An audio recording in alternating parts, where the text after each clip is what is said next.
Warning, viewer discretion is advised. This could change the way you feel about eating at roadside food stands. Okay, guys, I want you to picture this. You're standing at a roadside food stand on a hot Baltimore afternoon, and the smell of grilled meat drifts through the air. Now, you order a sandwich, you take a bite, and it tastes normal, even good.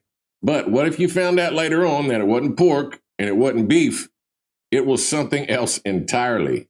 Now, in the 1990s, you got a man that claimed that he did exactly that. He actually served human flesh to strangers, and he had the gall to brag that no one ever noticed.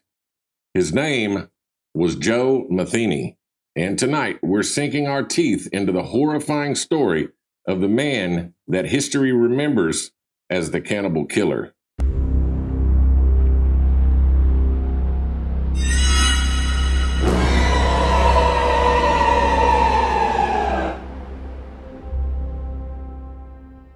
Welcome back, listeners and watchers, to another dark and disturbing episode of Relative Perspective. As always, I'm your host, Steven, and tonight we're not talking about ghost stories and we're not talking about urban legends. This is a real-life tale of a man that turned his addictions and rage into something so shocking, so grotesque, that even seasoned detectives could hardly believe it.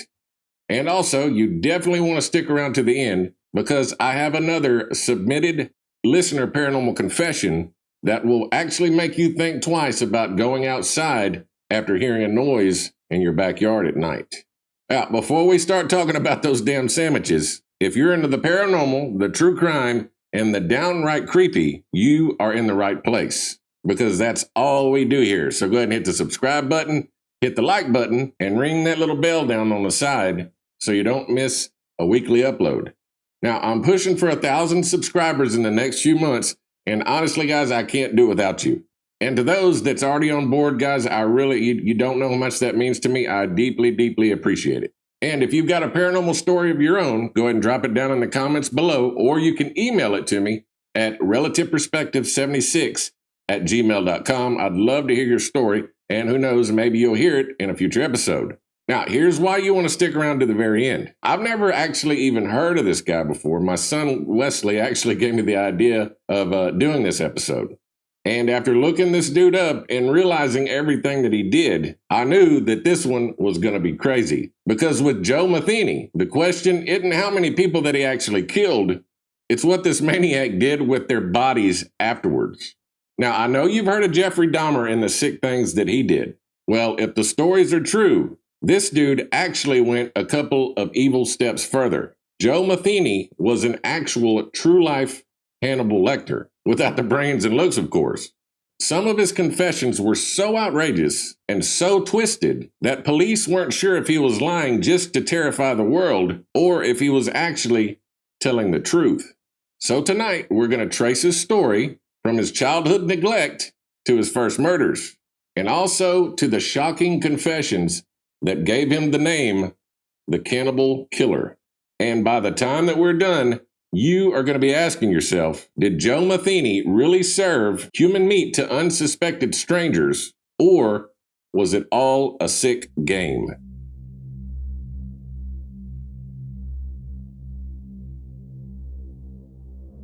Okay, Joe Metheny was born in 1955 in Baltimore, Maryland. And according to him, his childhood was not a happy one. When he was just 6 years old, his father died in a drunk driving accident. And that left his mother to raise 6 kids on her own. Now, she worked long hours as a waitress and a food server just to keep their family afloat.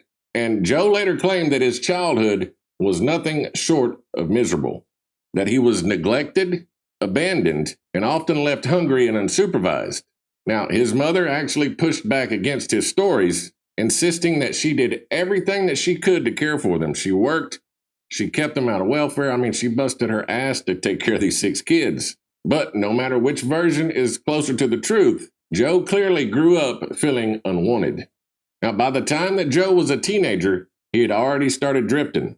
He dropped out of school, he went from job to job, and after he failed through all that, he eventually enlisted into the Army. Now, later on, he would tell stories about him going to Vietnam and, fighting in jungles and seeing some horrible stuff. But official military records, they don't back that up. There were no confirmed combat tours, and there were definitely no deployments that matched the stories that he told. But the one thing that is clear, by the time that Joe got back out of the service, he was carrying home some huge baggage. He had developed addictions to heroin, cocaine, and alcohol. And those vices, they would follow him for the rest of his life. Now, if this story isn't a good enough reason to stay off drugs, I don't know what is.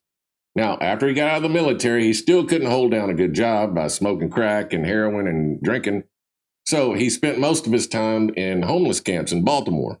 Physically, Joe, he was a pretty big guy. He was about 6'1", with a frame that would eventually be pushing about 500 pounds. And here's the eerie part about it. Despite his size, people described him as polite, even soft-spoken. Some people would even describe him as what they call a gentle giant. But looks and first impressions can definitely be deceiving, because beneath that surface, Joe Metheny was a storm building. And what happened to him next, he says, is what lit that fuse on fire.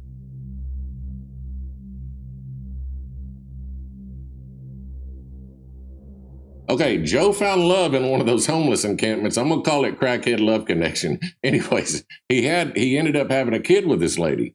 And he felt after having a son that he wanted to try to get his life together and be the father that he never had.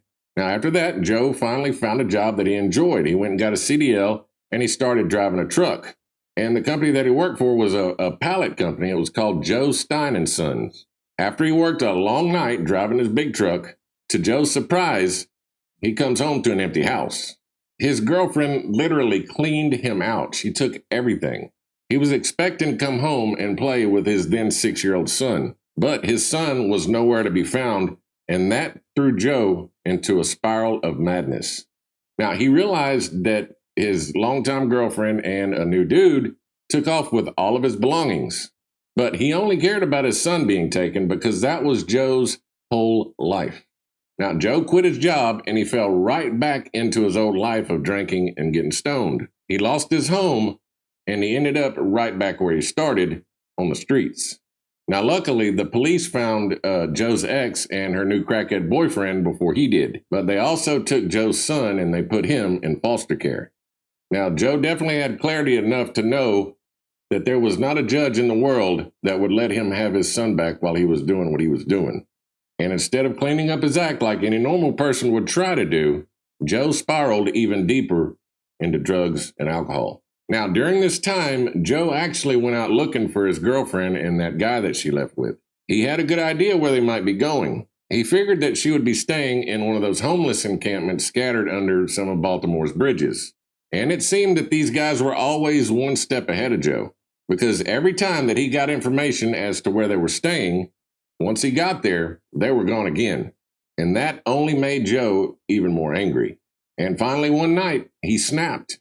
He finally got someone to tell him where these guys might be staying, and he went a-looking. And he was also prepared to do some damage, because he had an axe in hand.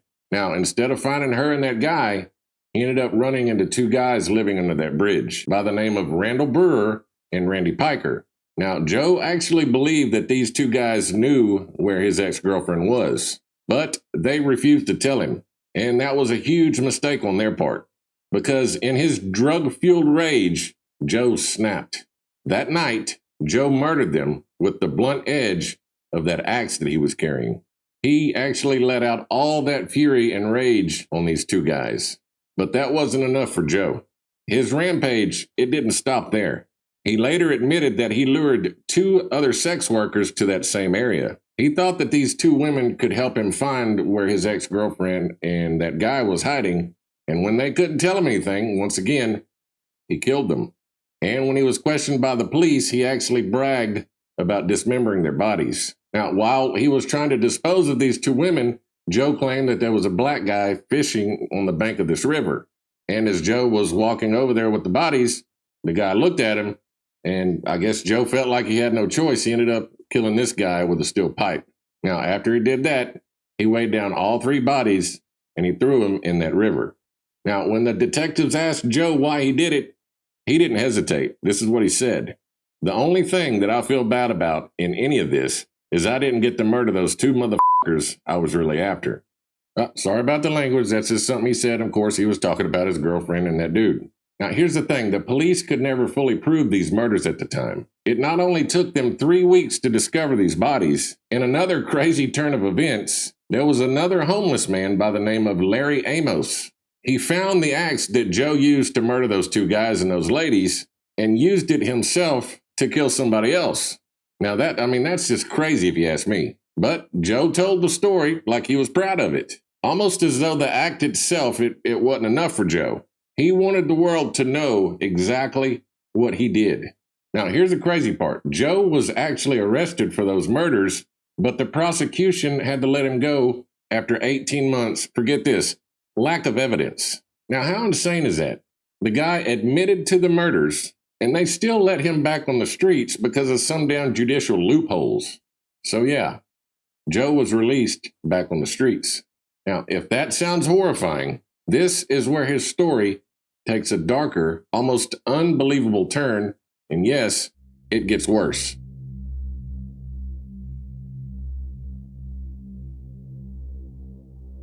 Now, here's the thing about Joe Metheny.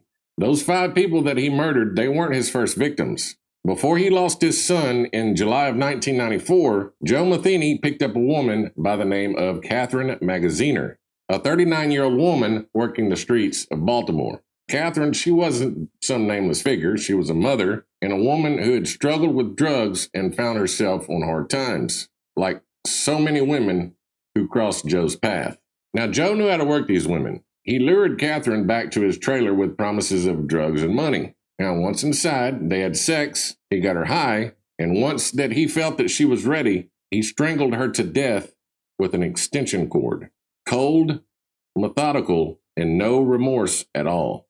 Now, he buried her body in a shallow grave behind the factory lot, and he covered her just enough to keep her hidden. But Joe, he couldn't leave it there. Months later, he returned to Catherine's grave. He dug her back up and kept her skull in a box inside of his trailer. Now, I'm sorry I have to say this, but I'm going to have to tell you what he claimed. He claimed he even had sex with it. This dude was freaking out there. Now, during his interrogation, he tried to explain why he kept going back to Catherine's body. He said, "I got a rush out of it. I enjoyed it. I enjoyed killing. I enjoyed watching the light go out of their eyes."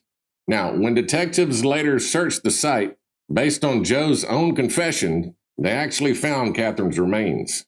A detective had described the scene as something like out of a nightmare. He said that there was bones scattered all over in the dirt, and the grave was shallow and carelessly disturbed. Now, this time, Joe's boasting, it wasn't just hot air.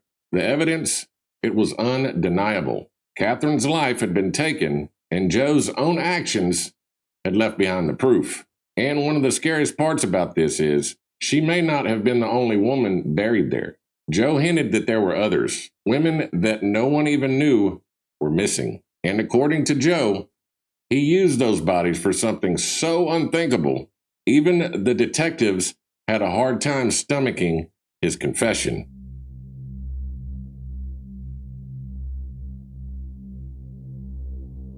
Okay, this is where things take another huge turn for the worse.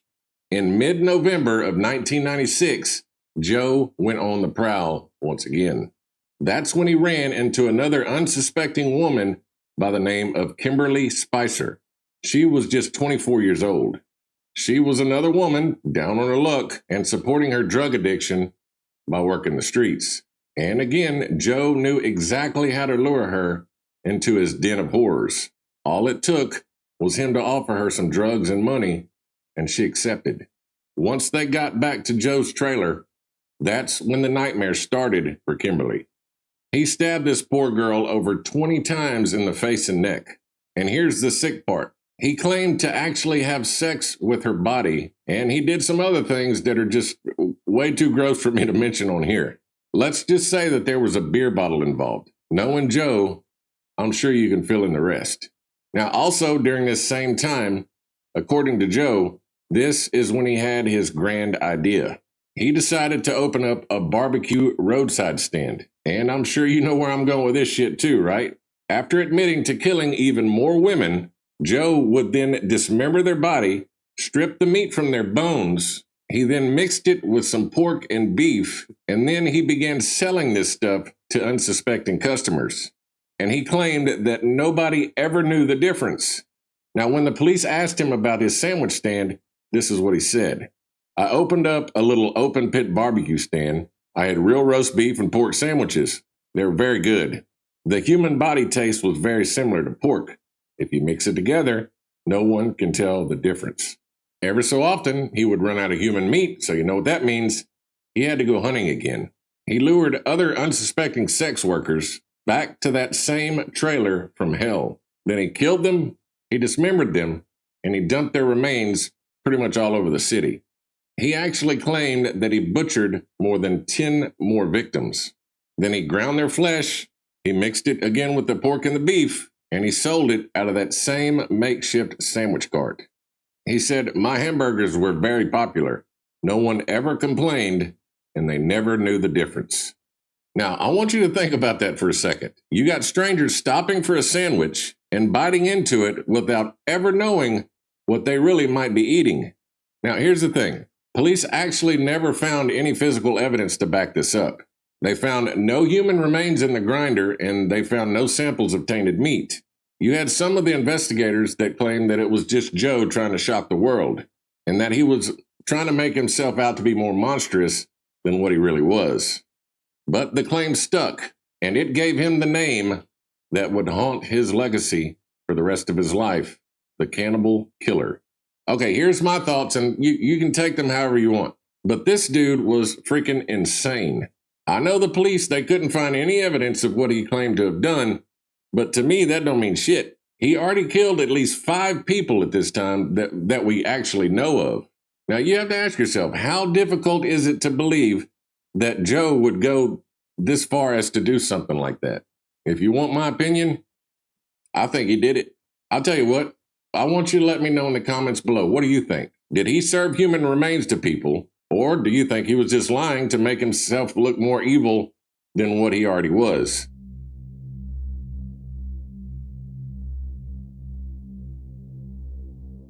Now, in 1997, Joe was on the hunt again. He lured another sex worker by the name of Rita Kemper into his trailer. But this time, it didn't go as planned. Now, Joe actually knew this girl, Rita. He's known her for years. She thought of Joe as more like a friend, and she really wasn't interested in him sexually.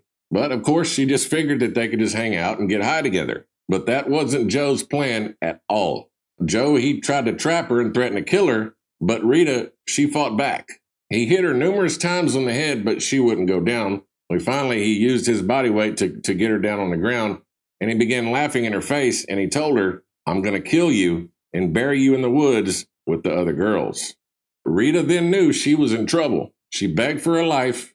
She tried to stop him from doing what he was doing, and finally she saw an opening, and she bolted.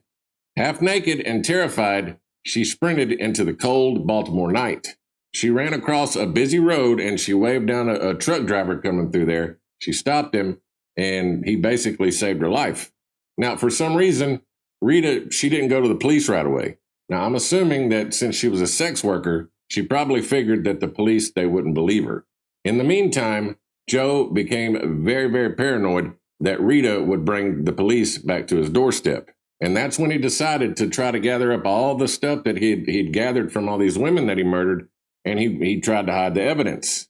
Now, a couple of days later, Joe and a friend of his by the name of Clint Ashbrook were sitting in his trailer. They were snorting up a couple of lines of coke and getting drunk on whiskey. Now, after getting drunk and stoned out of his mind, Joe actually thought that it would be a good idea to ask his friend to help him move a body.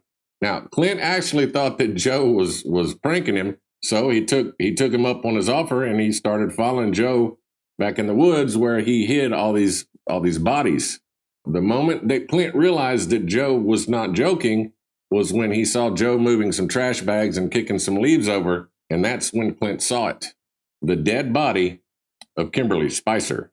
Now, by that time, Kimberly's body was decomposed almost to the point of being unrecognizable. Now, Joe then told Clint to help him move the body and the belongings that were buried with her to a nearby dumpster.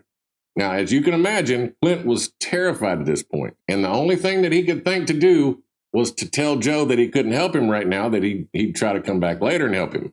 Okay, here's where it gets kind of crazy. You would think that Clint would have hauled ass away from there and gone to the police department to turn Joe in, but that's not what he did at all.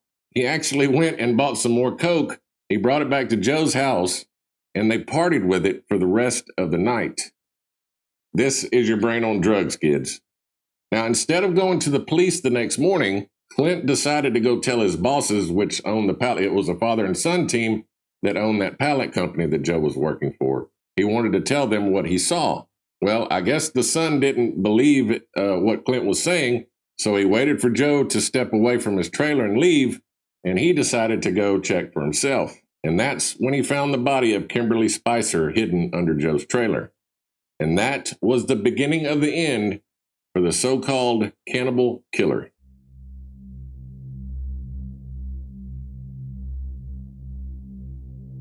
Okay, after Joe's arrest, he didn't act like normal killers act.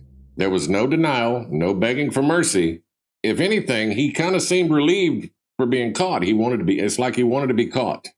He sat down with the detectives and he spilled everything. He bragged about his murders, he drew maps to burial sites, and once again, he repeated the story about selling human meat in sandwich form to unsuspecting customers. And when it came time for trial, Joe, he showed no remorse at all. He bragged, he smirked, and he repeated all of his claims in that courtroom like he wanted the world to hear everything that he'd done. At one point, he even said, "The words 'I'm sorry' will never come out of my mouth, for they'd be a lie. I'm more than willing to give up my life for what I've done, to have God judge me and send me straight to hell for eternity." And I'm sure that's exactly where you are, Joe. Now, those were Joe Metheny's words. They weren't written by prosecution, and they weren't exaggerated by reporters. They came straight out of Joe's mouth himself. Okay, now once the trial was over, he was convicted of multiple murders, including the murder of Catherine Magaziner and Kimberly Spicer. Now, I want you to get this. At first, he was sentenced to death, but for some reason, that sentence was later overturned, and then he got life without parole. Now, for Joe Metheny, prison, it wasn't punishment, it was just his next stop. In 2017, a couple of guards at Western Correctional Institution in Maryland found Joe Metheny dead in his cell at 62 years old. There was no foul play, no warning. He was just gone. A convicted Baltimore serial killer has died this weekend. Joe Metheny, the bald man in the video, was found dead in his cell. In this WJZ file video, Joe Metheny shows police where he buried the bodies. The 62-year-old was serving 2 life sentences without parole for kidnapping, sexual assault, and 2 counts of murder. And so, the man who terrified Baltimore, the man who may have fed human flesh to unsuspecting strangers, died quietly, slipping into the same obscurity where most of his life was already spent. Okay, here is the unsettling truth.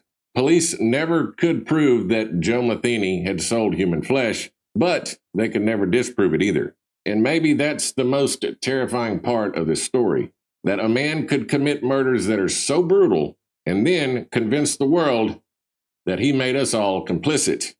I want you to remember this, guys. Monsters don't always hide in shadows.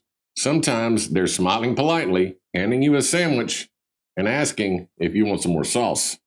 Okay, guys, thanks for riding along on this deep, dark dive into one of the most craziest freaking true crime cases that I think I've ever heard of. And if you made it this far, you are exactly the kind of person that I make this show for. Thank you so much. Now, as I promised at the start of the show, we have another listener paranormal confession, and believe me, you don't want to miss this. Now, this story was sent to me by a listener named Sarah. Take a listen. She told me it started just after midnight. She was sitting in her living room, lights low, scrolling on her phone, when she heard it. A loud rustling noise in her backyard, slow, heavy, and deliberate. Her first thought was maybe it was a raccoon, But then she noticed something strange. The sounds weren't random. They were steady, even, like someone was pacing back and forth. She grabbed her flashlight and opened the back door. The night air was cold, damp, but layered under that was something else, breathing, deep, ragged breaths.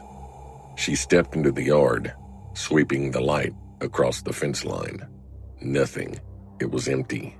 Then she hears a whisper, so faint that she thought that she might have imagined it. She heard her name. Sarah. She froze. She hadn't told me if she thought it was in her head or real, but she swore that she heard it. She turned to go back inside, and that's when she heard footsteps right behind her. She spun, the flashlight beam cutting through the dark, and it caught nothing but the side of her house. No one was there. But when she turned back toward the woods, her heart nearly stopped. Standing just beyond the edge of the light was a tall, shadowy figure. It had no face and no features, just a huge human-shaped darkness. It didn't move, it just stared. Then slowly, it began to step towards her. She said that she couldn't scream, she couldn't run. Her body was locked. It was frozen. The air around her felt thick and heavy, like it wanted to smother her. Finally, she broke free and bolted inside. She slammed the door. She locked it. She pulled the curtain shut and tried to convince herself that she was safe. But just as she caught her breath, she heard it again, that same slow, heavy pacing. Only this time, it wasn't in her yard. It was on her back porch.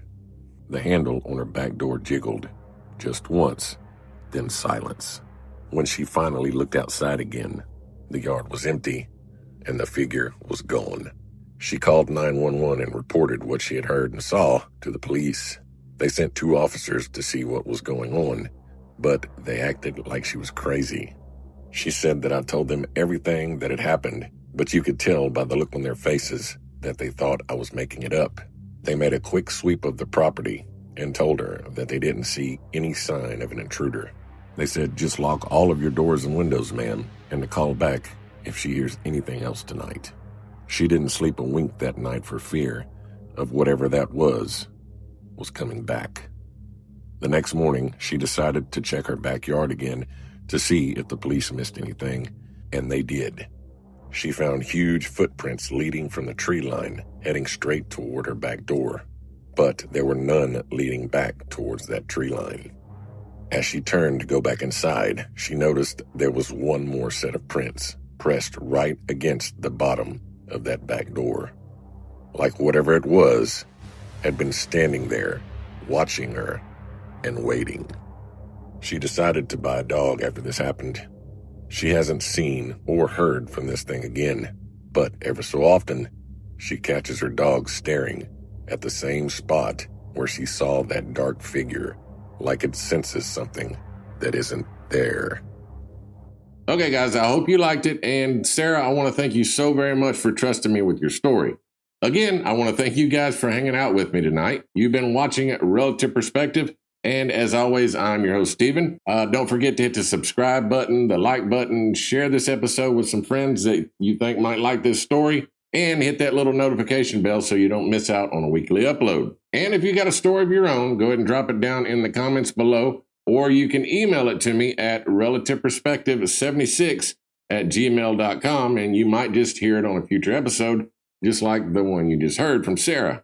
Until next time, stay curious and stay safe. And the next time you walk up to one of those barbecue stands on the side of the road, I want you to make sure that you know exactly what kind of meat that they're putting in that damn sandwich. God bless you. We love you. And good night. Whew, I'm hungry. Ow.